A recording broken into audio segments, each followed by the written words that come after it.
Good morning, Wizards, and happy Wednesday, April 22nd, 2020. Good to see everybody back again. Couple of announcements here before we get started with the Robert Hodson plots. Raz kids, good job. A lot of you making good progress on there. Look for an assignment assigned probably Friday morning. Look in your assignment basket. Same thing, just going to give you a book and have you answer some questions. Dreambox, I'm happy today to report we're up to 19 students logged in, 19 out of 22, still waiting for 3. And 3 of those students I think may be doing Dreambox but have not logged in. Remember to log into Dreambox so I can check your progress and then eventually give you assignments.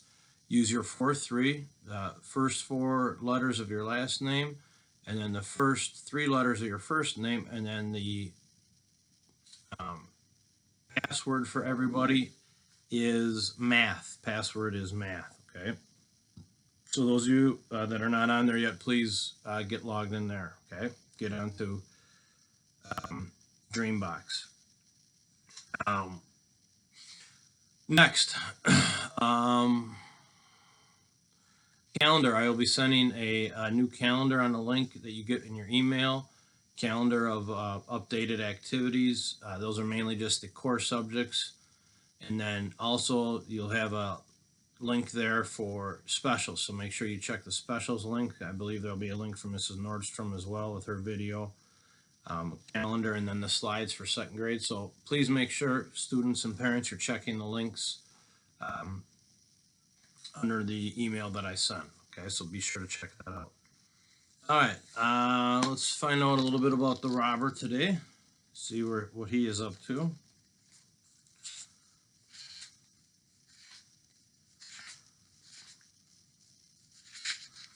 If you remember, we finished off last with Casperl escaping from the castle with the fairy weed, and escaping from the castle in search of fairy weed. He is waiting for the moon to come up so he can get the fairy weed, return to the castle, and free the toad and turn the toad back into a fairy princess. What was taking the moon so long? She simply would not rise. Casper was nervous, thinking of Petrocilia Zackelman when he returned to the castle. The next chapter, Owner of the Hat. Between 8 o'clock and 8:30 in the evening, the wicked magician Petrocilia Zackelman flew home from Cloud Cuckoo Land on his magic robe. He was hungry as a hunter. It had been a tiring day, but now that he was home, he could eat to his heart's content. He hoped the fried potatoes were ready, and he hoped there were plenty of them. The great magician landed on the top of the castle. They call that a turret, wizards, a turret. He went straight down to the dining room, sat down at the table, tucked a napkin under his chin, and he clapped his hands. "Sepple," he shouted, "serve the fried potatoes." There was a long silence, and nothing moved. "Sepple, serve the fried potatoes. Can't you hear me? Where are you?" Still nothing happened. "Just you wait, lazy bones," raged the great magician. "Shall I stir you up a bit? This is too much." He snapped his fingers, and he wished for a whip. Then he ran to the kitchen. "Come here, you scoundrel. I'm going to get you." And he scared him with the big whip. "How dare you keep the great magician Zackelman waiting? Come here, you idler, you no-gooder, you no-worker. I will get you to get those potatoes, and in a hurry." And he began to look around from room to room. In his fury, the great magician whacked the kitchen table several times. And then he noticed there were still 3 saucepans full of unpeeled potatoes standing on the table. "What? What's all this? Run away from the work, have you? Thunder and lightning! I'll see that you don't play tricks on me anymore like this. Come here this minute." But though he raged and shouted and hit the table, it did him no good at all. "Aha! Now I know where the fellow must be hiding. But I shall find him. Oh, yes, I shall find him all right. And then he'll learn to not challenge the great magician." Petrocilia Zackelman snapped his fingers again. The whip he was holding changed into a lighted torch. Holding the torch above his head, Zackelman went right through the castle.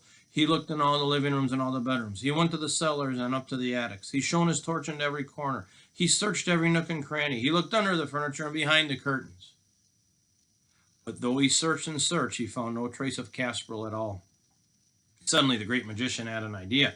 He hurried out into the kitchen garden as fast as his legs would carry him.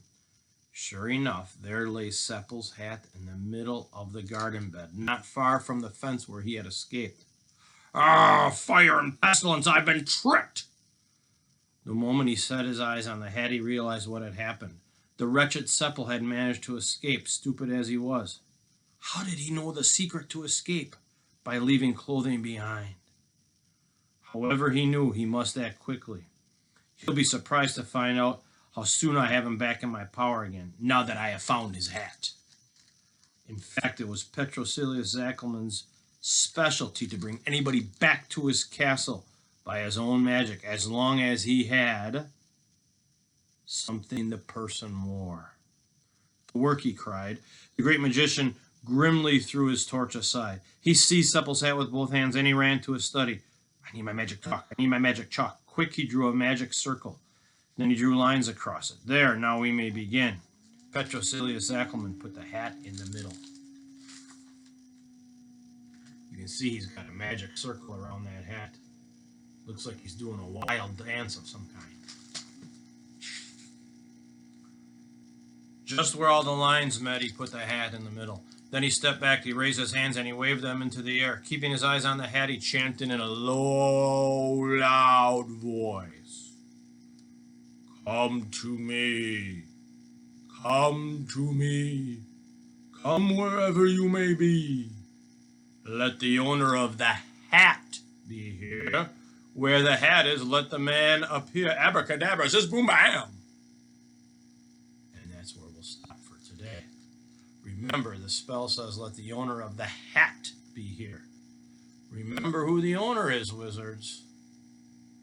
It's Seppel's the owner of the hat. Casperle was borrowing it. Remember, they switched hats.